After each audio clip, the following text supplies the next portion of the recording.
வாக்குண்டாம் நல்ல மனமுண்டாம் மாமலரால் நோக்குண்டாம் மேனி நுணங்காது பூக்கொண்டு துப்பார் திருமேனி தும்பிக்கையான் பாதம் தப்பாமல் சார்வார் தமக்கு.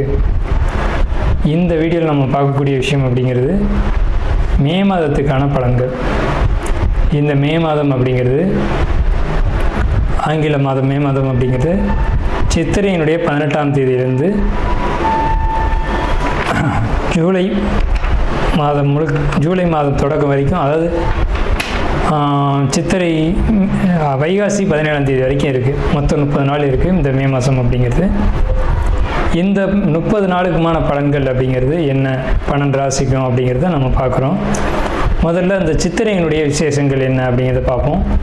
சித்திரை மாதம் அப்படிங்கிறது சித்ரா பௌர்ணமி அப்படிங்கிறது ரொம்ப தவிர்க்க முடியாத ஒரு விஷயம். சித்ரா பௌர்ணமி அப்படிங்கிறது சித்திரை 17 அன்று வருது. சித்திரை 17 அப்படின்னு எடுத்துக்கிட்டிங்கன்னா சித்திரை 18 வரைக்குமே பௌர்ணமி இருக்கும். சித்திரை 18 தான் மே மாதத்தினுடைய முதல் நாள். அப்போ இந்த மே மாதம் தொடங்கிறது சித்ரா பௌர்ணமியில் தான் தொடங்குது. ஸோ இந்த மே மாதம் மிகுந்த சிறப்பு வாய்ந்த மாதம் அப்படிங்கிறத நம்ம தெரிஞ்சுக்கணும். இந்த மாதத்தினுடைய கிரக நிலைகள் அப்படிங்கிறது ரொம்ப ரொம்ப ரொம்ப விசேஷமாக இருக்குது.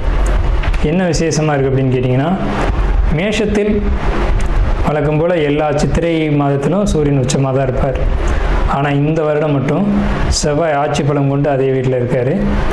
அதே மாதிரி ரிஷபத்தில் புதனும் சுக்கிரனும் 2 நட்பு கிரகங்களும் இணைஞ்சு ஒரு அற்புதமான ஒரு நிலையில், சிம்மத்தில் கேது, அடுத்த நிலையில் பார்த்திங்கன்னா மிதுனத்தில் குரு, அவர் இந்த மாதத்தில் கடகத்தை நோக்கி பயணிப்பார்.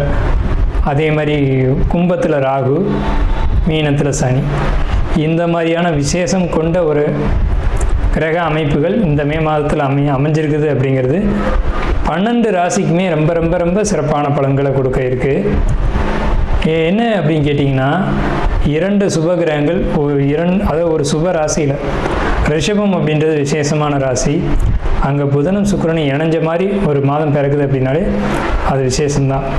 சரி, என்ன மாதிரியான நல்ல பலன்கள் நடக்கும் அப்படிங்கிறத நம்ம பார்ப்போம். இந்த சித்ரா பௌர்ணமியினுடைய விசேஷங்கள் என்ன அப்படின்னு பார்த்தீங்கன்னா, சித்ரா பௌர்ணமி அன்னைக்கு தான் சித்திரகுப்தனுடைய வழிபாடு நடக்கும்.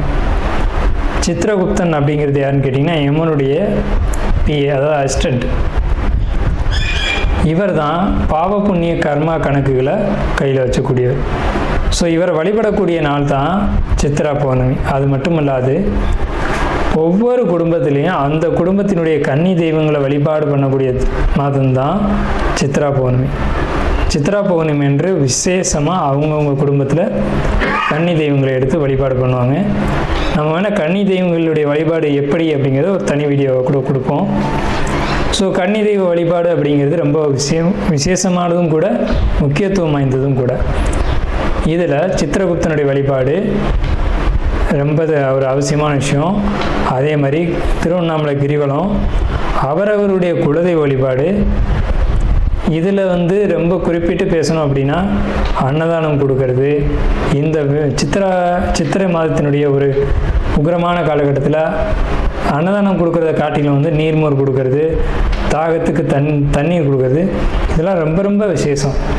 ஸோ அவங்க வயிறு குளிர்றது போல், மனம் குளிர்றது போல் உங்களுக்கு கர்மா தீர்க்கப்படும் அப்படிங்கிறது முக்கியமான விசேஷம்.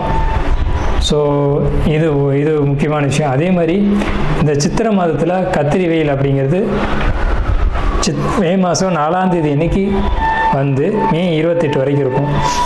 இந்த 25 நாட்களும் மக்கள் அதிகப்படியாக யாரும் வெளியில் வராமலும் சில விஷயங்களை தவிர்த்துக்கவும் வேணும். மே மாதத்தை பொறுத்த வரைக்கும் விருச்சிக ராசிக்கு என்ன மாதிரியான பலன்கள் இருக்குது அப்படின்னு பார்க்கும்போது, முதல் விஷயம், மனசுக்கு ஒரு இதமான விஷயங்கள், சுப நிகழ்ச்சிகள், சந்தோஷமான விஷயங்கள், இதெல்லாம் குடும்பத்தில் நடக்கும். இதெல்லாம் இந்த மாதத்தில் கண்டிப்பாக நடக்கும். பெரிய தொகைகளை கையாள வேண்டிய ஒரு மாதமாக இது இருக்கும். பெரிய பெரிய அமௌண்ட் கையில் பொருளும். அதே மாதிரி நகைகள் வாங்கக்கூடிய அமைப்பும், நகையை பர்ச்சேஸ் பண்ணக்கூடிய காலகட்டங்கள், ஆபரணங்கள் வாங்கிறது, அதே மாதிரி அணியிறது, இது மாதிரியான விஷயங்களும் லக்ஸரியான பொருட்களை வாங்கி அனுபவிக்கக்கூடிய ஒரு மாதமாக இருக்கும். மனசுக்குள்ளே ஒரு இனம் புரியாத கவலையும் தென்படும். அது சொல்லவும் வெளிப்படுத்தவும் மாட்டீங்க. இருதயம் சம்மந்தப்பட்ட விஷயங்களில் நீங்கள் ரொம்ப கவனமாக இருக்கிறது அப்படிங்கிறது ரொம்ப முக்கியம். உடல்நிலையில் கவனம் செலுத்தணும். மன அழுத்தங்கள் வருவதற்கான சூழ்நிலைகளோ அதுக்கான ஒரு அமைப்புகளோ நிச்சயம் இருக்கும். நீங்கள் மனம் அழுத்தம் வராத அளவுக்கு பார்த்துக்கணும். நுரையீரல் இருதயம் சம்மந்தப்பட்ட பாதிப்புகளுக்கு இடம் உண்டு. ஸோ அந்த மாதிரியான விஷயங்களுக்கு இடம் கொடுக்காம பிராணாயாமம், யோகா அப்படின்ற விஷயங்களை நீங்கள் கடைப்பிடிக்கணும். திருமணம், குடும்ப வாழ்க்கை போன்ற விஷயங்கள் விட்டு அது இந்த மாதிரியான விஷயங்களை பொறுத்த வரைக்கும் விட்டு கொடுத்து தான் போகிறது ரொம்ப பெட்ரு. உங்களை விட உங்களுடைய வாழ்க்கை துணைக்கிட்ட அதிகமான ஒரு விட்டு கொடுக்கும் தன்மை இருக்கும். அதை நீங்கள் புரிஞ்சுக்கணும். குடும்ப வாழ்க்கைக்குள்ளே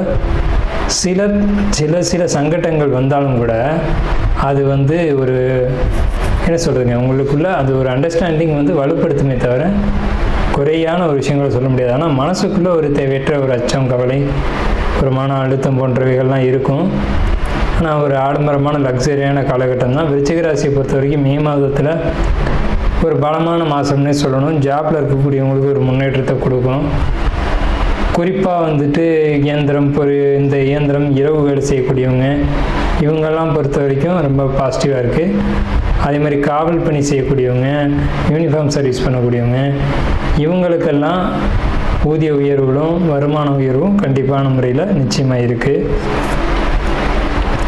தொழில் சம்மந்தப்பட்ட வகையில் தொழில் பண்ணக்கூடியவங்களை பொறுத்த வரைக்கும் சில சிக்கல்களையும் சங்கடங்களையும் தொழிலில் சட்ட ரீதியாக சந்திக்க வேண்டி வரும். சட்ட ரீதியான தொழில் சங்கடங்களை சந்திக்க வேண்டி வரும். ஸோ அந்த விஷயங்களை பொறுத்த வரைக்கும் மட்டும் அந்த மாதிரியான ஒரு விஷயங்களுக்கு இடம் கொடுத்துடாமல் எதையுமே ஒரு சட்ட ரீதியான ஒரு அமைப்பில் நீங்கள் அணுகுறீங்க அப்படின்னீங்கன்னா ரொம்ப ஒரு பாசிட்டிவான ஒரு அமைப்பை நீங்கள் மே மாதத்தில் கண்டிப்பான ஒரு விதத்தில் பார்க்கலாம். நாம் இதுவரைக்கும் பார்த்த ராசி பலன்கள் எல்லாமே பொதுவான ராசி பலன்கள் தான், 12 ராசிக்குமே. அப்போது உங்களுடைய தனிப்பட்ட பிறப்பு ஜாதகம் அப்படிங்கிறது உங்கள் ஜாதகத்தில் தனிப்பட்ட பலன்களை கையில் வச்சுருக்கோம். உங்களுக்கு ஜோதிடம் சம்பந்தமான சந்தேகங்கள் இருந்தாலும் சரி, அல்லது ஜோதிடம் பார்க்கணும் அப்படின்ற எண்ணங்கள் இருந்தாலும் சரி, இல்லை ஜோதிடத்தில் சந்தேகம் இருக்குன்னு நீங்கள் நினச்சாலும் சரி, நம்ம நம்பர் கீழே ஸ்க்ரீனில் தெரியுது. அந்த நம்பருக்கு கான்டாக்ட் பண்ணி நீங்கள் எந்த நேரத்தில் வேணாலும் நம்மக்கிட்ட பேசலாம். இல்லை ஜாதகம் பார்க்கணும் அப்படின்னாலும் நீங்கள் அப்பாயின்மெண்ட் வாங்கிட்டு எப்போ வேணாலும் நம்மளை கான்டாக்ட் பண்ணி ஜாதகம் பார்த்துக்கலாம். நன்றியும் வாழ்த்துக்களும். வாழ்க வளமுடன்.